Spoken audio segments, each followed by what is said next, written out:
All right. Welcome to another edition of Sabbath Lounge. This is Matt. And Jake here.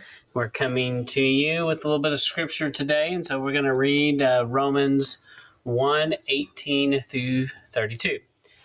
For the wrath of Yahuwah is revealed from heaven against all ungodliness and unrighteousness of men who hold the truth in unrighteousness, because that which may be known to Yahuwah is manifest in them, for Yahuwah has showed it in them.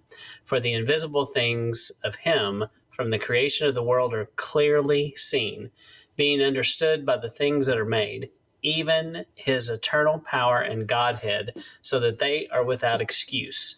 Because that when they knew Yahuwah, they glorified him not as Elohim, neither were thankful, but became vain in their imaginations, and their foolish heart was darkened.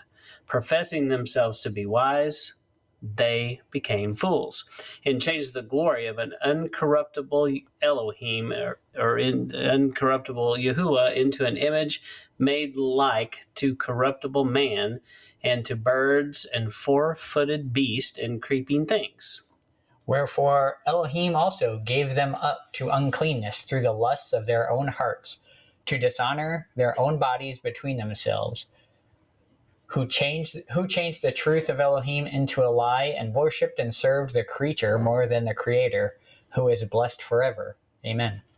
For this cause Elohim gave them up unto vile affections, for even their women did change the natural use into that which is against nature.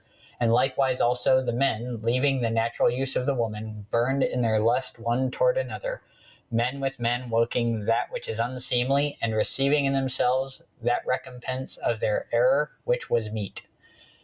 And even as they did not like to retain Elohim in their knowledge, Elohim gave them over to a reprobate mind, to do those things which are not convenient, being filled with all unrighteousness, fornication, wickedness, covetousness, maliciousness, full of envy, murder, debate, deceit, malignity, whisperers, backbiters, haters of Elohim, despiteful, proud, boasters, inventors of things that are evil, disobedient to parents, without understanding, covenant breakers, without natural affection, implacable, unmerciful, who knowing the judgment of Elohim, that they which commit such things are worthy of death, not only do the same, but have pleasure in them that do them.